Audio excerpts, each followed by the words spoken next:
우리는 계속해서 사도 바울이 에베소 교회에서 행했던 사역에 관하여 함께 말씀을 보고 있습니다. 지난 시간에 바울을 통해서 에베소에는 두란노 서원에서 말씀이 선포되고 또 에베소 사람들은 따로 세워져서 시간과 장소로부터 구별됨으로 거룩한 삶을 살았다라고 우리가 함께 말씀을 살펴보았죠. 오늘 이어지는 말씀에 보면 아주 특별한 또 에베소 교회에서 행했던 모습들을 성경은 기록하고 있습니다. 먼저 11절은 이렇게 말씀합니다. 하나님이 바울의 손으로 놀라운 능력을 행하게 하시니 라고 그렇게 말씀합니다. 에베소의 말씀 가운데 거했던 그 교회 공동체 안에 놀라운 능력이 행해지게 되었다라는 거죠. 그 놀라운 능력은 무엇이냐? 이어지는 12절은 이렇게 말씀합니다. 심지어 사람들이 바울의 몸에서 손수건이나 앞치마를 가져다가 병든 사람에게 얹으면 그 병이 떠나고 악기도 나가더라 라고 그렇게 말씀합니다. 놀라운 일이 진짜 벌어졌습니다. 바울의 몸에서 나온 손수건, 앞치마 가지고도 병자가 낫고 악기가 떠나가는 그런 소위 말한 기적의 역사가 일어나게 되었죠. 너무나 놀라운 일 아닙니까? 우리는 사실 신앙생활하면서 때로는 병들었을 때 함께 기도하다가 치유되는 역사를 경험하기도 합니다. 때로는 악한 영적인 세력들에 눌려있는 사람을 또 영적인 권위가 있는 사람으로부터 명령하여 악기가 쫓겨나는 현상도 종종 보게 됩니다. 그런데 오늘은 그렇게 명령이나 기도가 아닌 바울이 지니고 있는 손수건 그리고 앞치마만으로도 병을 고쳐지는 그리고 악기가 떠나가는 역사가 이 에베소 교회에 있었음을 오늘 성경은 말씀합니다. 그렇다면 어떻게 이러한 놀라운 능력이 이 에베소 교회에 일어나게 되었을까요? 오늘 성경을 먼저 살펴보면 11절은 이렇게 문장이 되어 있습니다. 하나님이 바울의 손으로 놀라운 능력을 행하게 하시니입니다. 문장의 주어가 바울이 놀라운 능력을 행했다가 아닙니다. 하나님이 바울의 손으로 놀라운 능력을 행하게 하셨다라는 겁니다. 바울을 통해서 바울이 놀라운 일들을 행하고 있지만 바울이 주어가 아닙니다. 하나님이 주어로서 바울은 그 하나님의 쓰임받는 종으로서 오늘 성경은 보여지고 있다라는 거죠. 사실 우리가 이 바울의 사역을 지금까지 사도행전을 통해서 쭉 보아왔지 않았습니까? 사실 바울은 대단한 사람이었습니다. 하나님께 택하여지고 쓰임받을 때에 말씀으로 여러 교회를 세우기도 하고 또 많은 병자를 고치기도 하고 또 하나님의 놀라운 능력을 행하기도 했습니다. 그러다 보면 사실 사람은 자기중심적으로 바뀌게 됩니다. 어느 순간에 하나님을 믿고 처음에 하나님이 주어된 삶을 살아가는 것 같지만 어느 순간에 사람들이 찬사를 보내고 내가 업적을 이루어가는 것을 경험하게 되면 어느 순간부터 내가 하나님이 아닌 내가 주어가 되는 삶을 살아갈 때가 있다는 거죠. 그러다 보면 사람들은 교만해지고 한없이 자기가 행한 모든 것들이 의롭게 여겨지게 되는 경우들을 보게 됩니다. 그러나 바울은 그렇지 않았다라는 거죠. 바울은 처음에는 자기 중심이었습니다. 그래서 자기가 뜻하는 대로 그 예수 믿는 사람들을 옥에 가두기도 하고 박해하기도 했습니다. 그러나 예수님을 진정으로 만나고 난 후 그리고 많은 시간이 지났음에도 불구하고 바울은 언제나 그의 인생의 주어는 내가 아니라 하나님이 되고 있음을 오늘 성경은 우리에게 말씀하고 있습니다. 오늘 이 말씀을 통해서 우리 삶 속에 놀라운 능력을 경험하기 위하여 우리가 잊지 말아야 될 것이라면 바로 우리의 인생의 주어가 하나님이 되어야 함을 우리는 잊지 말아야 한다는 거죠. 오늘 예배의 자리 함께하는 우리 모두가 이 시간 함께 내 삶의 언어, 삶 속에 주어가 누구인지를 다시 한번 되돌아볼 수 있는 이 시간 되기를 바랍니다. 내가 예수님을 믿고 예수님을 주님이라고 부르지만 여전히 내 삶의 주어는 주님, 예수님, 하나님이 아니라 나로 살아가고 있지는 않았는지, 말로만 주님을 찾고 있었고 실제적인 모든 것은 내 삶에 내가 중심이 되고 있었다면 우리는 언제나 하나님의 놀라운 능력을 경험할 수 있는 것이 아니라 언제나 하나님께서 주시는 은혜를 깊이 체험하지 못하게 되는 삶을 살아갈 수밖에 없다는 것을 기억하셨으면 좋겠습니다. 그렇다면 오늘 본문에서 말하는 이 놀라운 능력, 또 어떠한 의미가 담겨 있는지 우리가 본문 속에서 좀 살펴보려고 합니다. 오늘 이 놀라운 능력, 아까 읽었던 12절에 있는 말씀처럼 그 바울의 몸에서 나간 손수건 또 앞치마를 가져다가 병자가 낫고 악기가 떠나가게 됩니다. 우리는 평소에 이런 것들을 자주 경험해 보지는 못합니다. 그러기에 아주 특별하고 신비한 능력이다라고 생각합니다. 그러기에 우리는 오늘 본문의 말씀처럼 이와 같은 현상은 놀라운 능력이라고 생각을 합니다. 이러한 신앙의 체험, 기적적으로 일어나기에 자주 일어나지 않기에 또 우리는 때로는 소망하기도 하지만 정작 내 삶 속에 이런 일들이 과연 일어날 수 있을까라는 의구심을 가지고 우리가 오늘 본문을 보게 되는 경우들도 있습니다. 여러분들은 어떠합니까? 이와 같은 일들이 나에게 있었으면 좋겠다라는 소망도 있지만 정작 우리의 신앙생활 속에 어떻게 손수건, 앞치마 하나 갖고 병자가 낫고 악기가 떠나가는 일이 있을까라고 생각되어지지 않습니까? 그런데 오늘 우리가 이 놀라운 능력이라고 표현되고 있는 이 놀라운 능력을 원어적으로 살펴보면 그 의미는 좀 더 우리가 깊이 생각해 볼 수 있게 됩니다.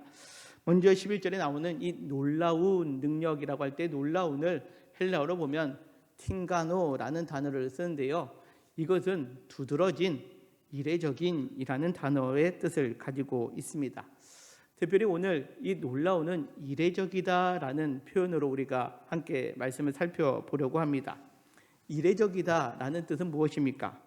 보통의 경우하고 다른 아주 특별한 것이다라고 그렇게 우리가 해석할 수 있습니다. 오늘 이 성경에 나와 있는 놀라운 능력이란 무엇이냐? 기가 막히게 우리가 환상적이고 특별한 일들이 벌어졌다라는 것이 놀라운 일이기도 합니다. 그러나 오늘 12절에 있는 말씀을 잘 보면 이 이례적인 하나님의 능력은 무엇이냐? 바울의 몸에서 나오는 손수건, 앞치마가 병을 떠나가게 하였고 악기도 나가게 했다라는 겁니다. 여기서 말하는 손수건, 앞치마는 무엇을 의미합니까? 손수건이라고 하는 것은 소위 말해서 땀을 닦는 수건을 의미합니다. 이제 주석서를 살펴보면 이 바울의 몸에서 나간 손수건은 언제 사용했던 수건이었느냐? 우리가 지난 시간에 살펴본 것처럼 바울은 두란노 서원에서 그 다른 사람들이 오침하는 그 시간에 또 쉬는 시간에 말씀을 전했습니다. 당시 사람들이 왜 그 시간에 오침을 하고 또 쉬는 시간을 가졌습니까? 기온이 높거나 아니면 그 일할 수 있는 환경이 녹록지 않기 때문에 그랬다라는 거죠. 그때의 바울은 땀을 흘리며 말씀을 강론했다라는 겁니다. 다시금 이야기하자면 이 손수건은 그냥 손수건이 아니라 하나님 말씀을 강론하고 배우고 익히는데 흘렸던 그 땀이 스며져 있는 손수건이었다라는 거죠. 그리고 여기서 말하는 앞치마는 무엇이냐? 바울은 천막을 만드는 직업을 갖고 있었습니다.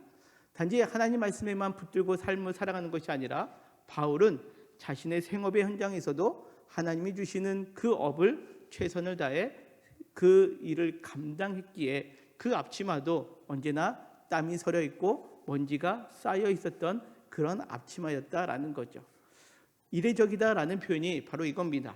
손수건이나 바울이 가지고 있는 앞치마가 무슨 특별한 능력이 있다라는 것이 아니라 여기서 말하는 손수건 앞치마는 바울이 땀을 흘릴 때 닦고 또 일할 때에 둘렀던 앞치마인 것처럼 어디서나 볼 수 있는 흔한 것이었다라는 거죠.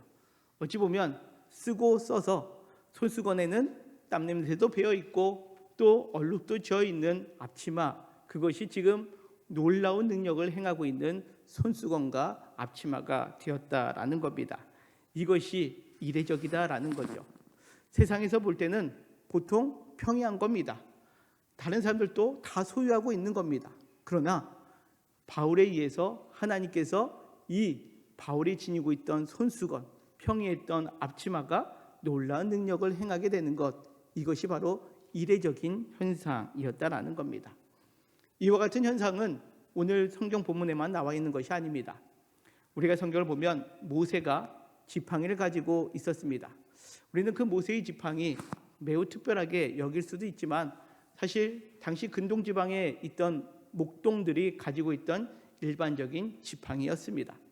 근데 그 지팡이가 하나님께서 이례적으로 사용하게 되실 때 어떻게 변화되었습니까? 바로 앞에서는 그 지팡이가 뱀으로 변했습니다. 홍해 앞에서는 그 지팡이를 들었을 때에 홍해 바다가 갈라지는 역사가 임하게 되었다라는 거죠. 흔하디 흔한 지팡이가 하나님께서 이례적으로 사용하실 때 뱀이 되고 홍해가 갈라지는 역사가 생기게 되었다라는 겁니다. 사사기 15장에 보면 삼손이 블레셋 사람을 1,000명 무찌르는 내용이 등장을 합니다. 그때 삼손이 썼던 도구가 무엇이냐? 그 옆에 있던 나귀의 턱뼈였습니다. 그냥 죽은 시신에서 걷어들인 나귀의 턱뼈 하나로 삼손은 블레셋의 1,000명을 무찌르는 도구가 되었다라고 성경은 말씀합니다. 또 우리가 잘 아는 사무엘상에 나와 있는 다윗이 골리앗을 물리쳤던 무기는 무엇이었습니까? 물맷돌이었습니다. 그 물맷돌이 특별한 것일까요? 황금으로 도금했거나 아니면 특별한 능력이 있었을까요? 그렇지 않습니다. 다윗이 가지고 있었던 물맷돌도 당시에 많은 목자들이 자신의 몸과 자신이 지키는 양을 지키기 위하여 썼던 물맷돌에 불과합니다. 그러나 하나님께서 그 물맷돌을 이례적으로 사용하여 주실 때에 틴가노, 즉 놀랍게 사용해 주실 때 그 물맷돌이 골리앗 장군을 쓰러뜨리고 그 이스라엘 백성을 구원하는 데 쓰임받게 되었음을 성경은 우리에게 말씀하고 있지 않습니까? 이것들은 평소에는 지극히 작고 평이한 것들이었습니다. 그러나 하나님의 능력이 그들의 손에 임하게 될 때 평소 눈여겨보지도 않았던 것들이 하나님의 손길을 통해서 이례적으로 놀랍게 능력으로 쓰임받게 되었음을 오늘 성경은 우리에게 말씀합니다. 이것은 성경 안에 국한된 이야기가 아닙니다. 하나님은 오늘도 바로 이곳에서 우리의 삶 속에서 이와 같은 이례적인 능력을 행하실 수 있는 분이심을 여러분들 믿으시기를 바랍니다. 우리의 능력이 보잘것없고 다른 사람과 평이하다 할지라도 하나님께서 우리를 쓰시고자 한다면 아무리 평이하다 할지라도 어떤 경우는 다른 사람보다 훨씬 모자라다 한다 할지라도 하나님은 그 사람을 이례적으로 사용하여 주시게 된다라는 거죠. 그것은 우리 자신일 수도 있고요. 또 내가 평소에 쓰고 있었던 것이 될 수도 있습니다. 남들이 볼 때는 볼품없습니다. 하찮아 보입니다. 그러나 하나님께서 쓰실 때에는 그 놀랍게 쓰여지게 되는 은혜를 경험하게 된다라는 거죠. 이것이 어떻게 가능합니까? 처음에 말씀드린 것처럼 하나님을 주어로 살아갈 때 우리는 이와 같은 능력을 이루게 됨을 여러분들 믿으시기를 바랍니다. 그리고 바울이 그 삶 속에서 손수건과 앞치마를 사용할 때에 하나님의 말씀과 연결되었고 그의 삶이 하나님과 연결되어 있을 때에 바로 이 손수건, 앞치마, 평이한 것들이 하나님의 이례적으로 사용될 때에 놀라운 능력을 행하게 된다라는 거죠. 바라옵기는 오늘 예배 자리에 함께하는 저와 우리 모두의 삶 속에서도 하나님께서 주어가 되심으로 또 주님의 말씀을 따라 거룩하고 구별된 삶을 살아감으로 말미암아 하나님의 놀라운 이례적인 능력을 체험하는 저와 우리 모두가 되시기를 주님의 이름으로 간절히 축원합니다. 자, 오늘 본문을 보면서 또 우리가 유의해야 될 점이 있습니다. 그것은 무엇이냐? 이 하나님께서 평이한 것들 아니면 보잘것없는 것들을 이례적으로 사용하여 주실 때에 능력이 나타납니다. 그러다 보면 사람들은 혹 또 이런 경우가 생깁니다. 어느 순간에 이 바울의 몸에서 나오는 손수건, 이 앞치마를 귀중하게 여기는 겁니다. 속된 말로 신주단지 모시듯이 아주 값진 것으로 이 자체가 능력의 무슨 소유물인 것처럼 그렇게 생각하는 경우들도 있다는 거죠. 우리는 이런 것들을 유념해야 됩니다. 그리고 이것을 경계해야 합니다. 내가 하나님께서 나를 사용하여 주실 때 어느 순간에 내가 이례적으로 사용되는 내 자신을 보면서 내가 특별한 것처럼 여겨지는 그런 우를 범해서는 안 된다라는 거죠. 내가 가지고 있는 그 어떤 사물도 마찬가지입니다. 그것이 이례적으로 사용될 때에 그 자체에 능력이 있는 것이 아니기 때문에 그렇다라는 거죠. 오늘 우리가 함께 봉독한 이 사도행전 19장 11절 12절에 나와 있는 놀라운 능력에 관한 이 말씀과 대조적으로 비춰지는 말씀이 이어지는 13절 이하에 있는 말씀입니다. 먼저 13절에 있는 말씀을 보겠습니다. 이에 돌아다니며 마술하는 어떤 유대인들이 시험 삼아 악기 들린 자들에게 주 예수의 이름을 불러 말하되 라고 그렇게 말합니다. 우리는 성경에서 유대인 그러면 하나님을 잘 믿는 사람들이라고 생각하지만 다 그런 것만은 아닙니다. 오늘 성경에 보면 돌아다니며 마술을 하는 어떤 유대인들이 있었다라는 거죠. 여기 마술이다라고 표현되고 있지만 사실 이들은 오늘날로 이야기하면 무당 같은 존재들입니다. 구슬하거나 또 그 점을 쳐서 악기를 물리쳐주는 역할을 하는 그러한 일을 하는 사람들이 마술하는 어떤 유대인들이었다라는 거죠. 특히 이들은 돌아다니면서 자신의 생계를 위해서 마술, 즉 귀신을 쫓아내주는 역할을 했던 사람들이었음을 우리는 성경을 통해서 알 수 있습니다. 근데 이들이 이제 시험 삼아, 이 성경에 보면 시험 삼아라고 표현되고 있는데 그 주석을 밑에 여러분들 성경에 보면 망령되게 그 아낀 자들에게 주 예수의 이름을 불렀다라는 거죠. 왜냐하면 에베소에서 바울이 예수님의 이름으로 때로는 귀신을 쫓아내는 것을 이제 소문이 나다 보니까 이 무당들, 즉 마술을 행하는 이 유대인들도 야, 예수라는 이름을 부르면 귀신이 쫓아나고 또 병도 낫게 되는 것이 소문나니까 그들도 주 예수의 이름을 불렀다라는 겁니다. 사실 예수의 이름은 어떤 겁니까? 우리를 죄에서 구원할 주, 그 이름이 바로 예수님이십니다. 하나님께서 우리를 구원해 주시기 위하여 예수님을 보내주시고 주의 이름을 부르는 자마다 다 구원을 얻게 하여 주신다라고 성경은 말씀하고 있습니다. 근데 오늘 본문에 나와 있는 그들은 어떠한 사람들이었습니까? 예수님을 믿는 사람이 아닙니다.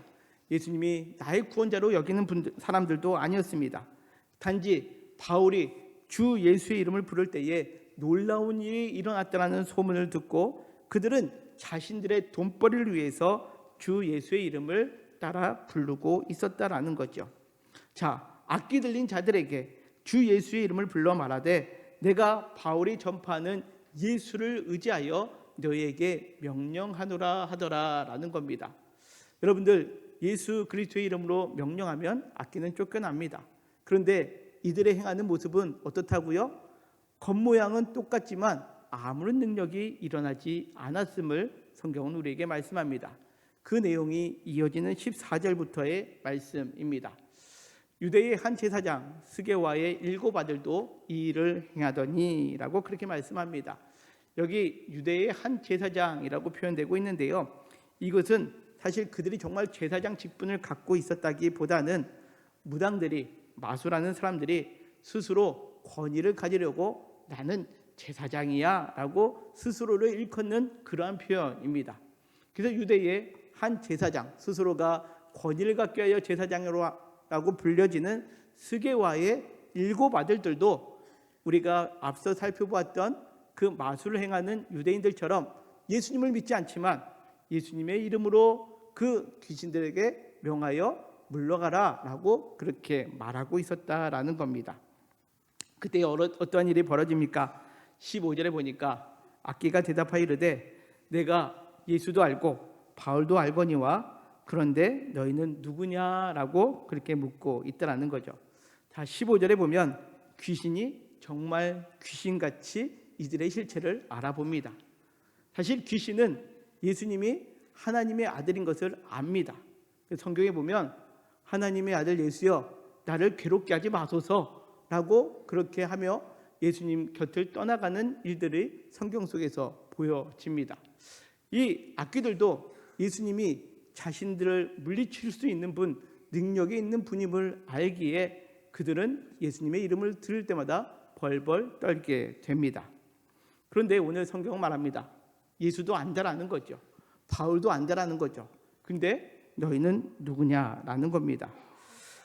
스게와의 7 아들들이 예수님을 알지도 못하면서 믿지도 않으면서도 그 예수님과의 관계도 없으면서도 예수의 이름을 단지 사용하게 될 때 그들에게 능력이 없음을 단번에 알아보고 있었다라는 것입니다. 그러자 어떠한 현상이 벌어집니까? 이어지는 16절에 있는 말씀입니다. 악기 들린 사람이 그들에게 뛰어올라 눌러 이기니 그들이 상하여 벗은 몸으로 그 집에서 도망하는지라 라는 겁니다. 스게와의 7 아들들이 악기 들린 한 사람을 감당하지 못하는 거죠. 7 사람이 있었음에도 불구하고 그 악기 들린 한 사람이 그들을 뛰어올라 그들을 눌러서 이기고 그들은 쫓겨나듯이 그 집에서 도망쳤다라는 겁니다. 오늘 우리는 이 사건을 통해서 중요한 사실 하나를 우리는 알아야 합니다. 예수 그리스도의 이름으로 우리가 선포할 때에 악한 영들에게 분명히 위협적이고 하나님의 그 예수 그리스도의 이름은 능력의 이름이 맞습니다. 그러나 그 이름을 부르는 사람이 예수님과 어떤 관계에 있느냐에 따라서 그 이름의 능력이 나타나기도 하고 나타나지 않기도 한다라는 것이죠. 예수님과 아무런 관계도 없이 단지 그 이름에 무슨 능력이 있는 것처럼 여기며 그 이름을 사용할 때에는 오히려 악기는 굴복하지 않고 오히려 역으로 제압당하고 도망치는 무능한 결과를 보여줄 뿐이다라는 것을 오늘 성경은 우리에게 말씀합니다. 여러분들, 아무리 보잘것없고 그냥 평범했던 손수건이나 앞치마도 예수께서 그것을 사용하실 때에는 놀라운 능력이 일어납니다. 그러나 성경에서 말씀하신 것처럼 예수 그리스도의 이름이 위대한 이름이요 우리를 구원하는 이름이요 또 모든 악한 것들을 제어하는 능력이 있다 할지라도 그것이 나와 상관이 없을 때는 그 이름을 가지고 나아간다 한들 그 이름의 권세를 그 이름의 능력을 우리는 사용하지 못하게 됨을 오늘 성경은 우리에게 말씀합니다. 그러기에 오늘 대표적인 말씀 마태복음 7장 21절에 보면 나더러 주여 주여 하는 자마다 다 천국에 들어갈 것이 아니요 다만 하늘에 계신 내 아버지의 뜻대로 행하는 자라야 들어가리라 라고 그렇게 말씀합니다. 그렇습니다. 우리가 단지 입으로 주의 이름을 부른다라고 해서 천국에 들어갈 수 있는 것, 구원받을 수 있는 것이 아니다라는 거죠. 다만 하늘에 계신 관계가 생깁니다. 아버지의 뜻대로 행하는 자가 천국에 들어가고 구원받고 능력 있는 삶을 살게 된다는 거죠. 여러분들 이것을 믿으시기를 바랍니다. 오늘 이 예배 자리를 통해서 예수님과 나와의 관계를 다시 한번 점검해 볼 수 있는 오늘 이 예배의 자리가 되어야 합니다. 내가 주님 이름은 부릅니다. 예수님을 나의 주님이라고 고백합니다. 그러나 삶 속에서 예수님은 온데간데 없고 내가 주인이 되고 내가 주체가 되어서 삶을 살아가다 보면 어느 순간에 예수님의 이름이 필요한다라고 쓰지만 그것은 능력이 나오지 않고 오히려 오늘 성경에 나와 있는 그 무당들과 같이 또 그 7 아들과처럼 우리는 그 악한 것에 눌림받고 도망치는 무능력한 인생을 살아갈 수밖에 없게 된다는 거죠. 바라옵기는 우리 모두가 정말로 예수 그리스도의 그 능력에 힘있고 삶을 살아가기 위해서는 예수님과 깊은 관계, 하나님께서 나의 아버지가 되시고 예수님께서 나의 구원자가 되심을 믿음으로 고백하시고 그 온전히 주 예수 그리스도의 이름을 능력으로 받아들이는 저와 우리 모두가 되시기를 주님의 이름으로 간절히 축원합니다.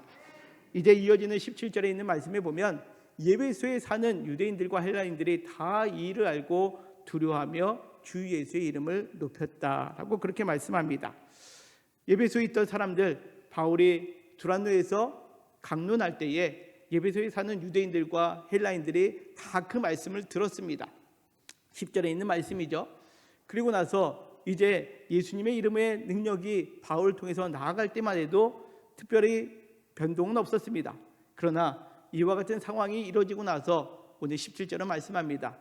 예배소에 사는 유대인들과 헬라인들이 다 이 일을 듣고 두려워하였다라는 거죠. 하나님을 경외하기 시작했다라는 겁니다. 하나님이 그들에게 하나님 되심을 알게 되었고 주 예수의 이름을 진정 높이게 되었다라는 거죠. 그러면서 이어지는 18절에 있는 말씀입니다. 같이 한번 읽겠습니다. 시작. 믿는 사람들이 많이 와서 자복하여 행한 일을 알리며 라고 그렇게 말씀합니다. 믿는 사람들이 많이 와서 뭐 했다고요? 자복했다라고 그렇게 표현합니다. 여기 자복하다라는 것은요, 인정하다, 자백하다, 고백하다라는 뜻입니다. 무엇을 자백하고 무엇을 고백한 것일까요? 사실 자신들도 말씀은 들었지만 예수 그리스도의 이름이 자신들에게 능력이 됨을 믿지 못했고, 자기 중심으로 삶을 살아가면서 언제나 능력 있는 삶이 아니라 항상 눌림받고 또 실패하는 인생을 살았음을 자복했다라는 거죠. 예수님의 이름을 함부로 여겼음을 고백하고 있는 것을 의미합니다. 이것이 자복입니다. 우리는 잘못한 것이 있으면 이처럼 자복해야 됩니다. 고백해야 됩니다. 내가 잘못했습니다. 내가 그것을 실수했습니다. 내가 그것을 알지 못했고 내가 그래서 바르게 살지 못했습니다라고 이 자복하는 모습이 필요합니다. 근데 자복하는 것만으로 오늘 성경은 끝나는 것이 아니라 이어지는 19절은 이렇게 성경은 말씀합니다. 같이 읽겠습니다. 시작. 또 마술을 행하는 많은 사람이 그 책을 모아 가지고 와서 모든 사람 앞에서 불사르니 그 책값을 계산한즉 은 5만이나 되더라. 아멘. 자, 마술을 행하던 사람들, 무당 역할을 했던 사람들이 그 책들을 모아왔다라는 거죠. 그 책들은 어떤 책들입니까? 귀신들을 쫓아낼 때 또 자신들이 돈벌이로 사용했던 그 모든 책들을 모아다가 사람들 앞에 불살랐다라고 그렇게 표현하고 있습니다. 그동안 예수님의 이름을 의지하기보다는 자신이 의지했던 것들을 이제 다 없애버렸다, 불살라버렸다라는 것을 의미합니다. 이것이 진정한 회개의 모습입니다. 자복해야 됩니다. 잘못을 고백해야 됩니다. 그것으로 끝나는 것이 아닙니다. 진정한 회개는 자복으로 끝나는 것이 아니라 내 삶의 방향을 완전히 돌이키는 겁니다.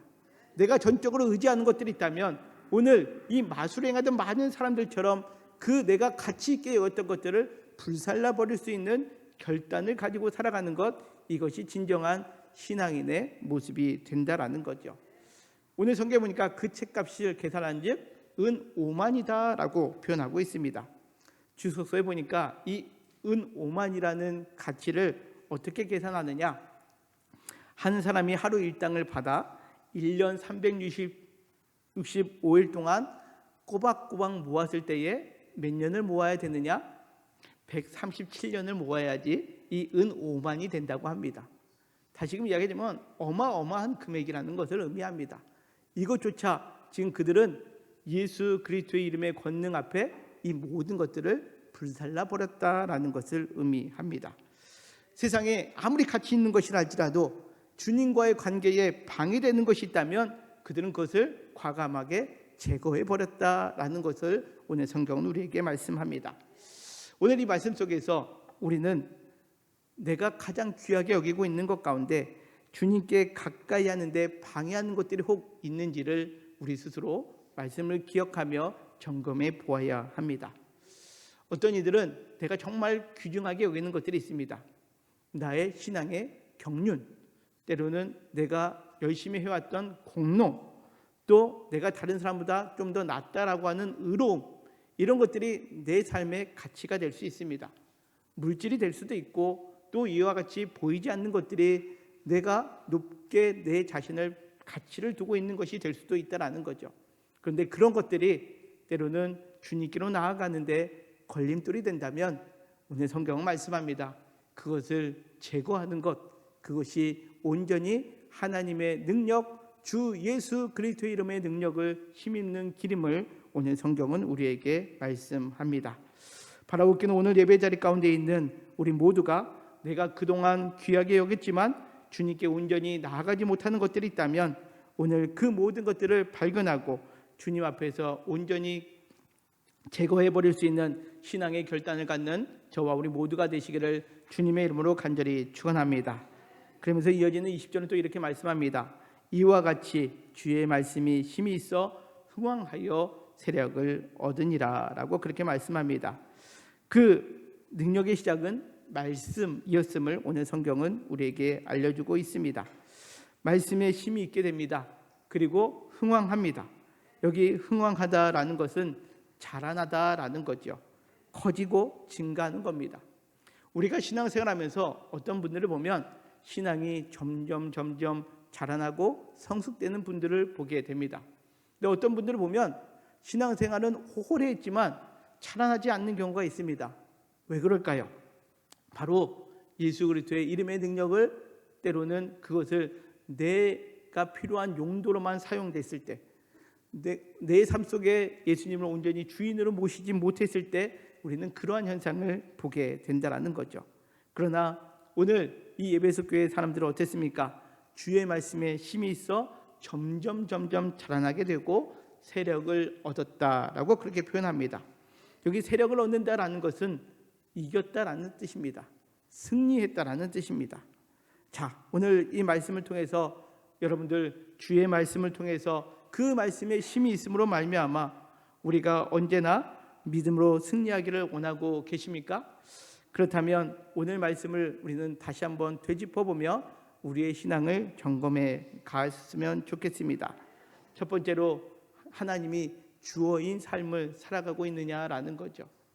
오늘 말씀 속에서 내가 정말 하나님이 주어로 살아가고 있는지, 말로만 주님을 찾고 있는지를 우리 스스로가 점검해 보아야 합니다.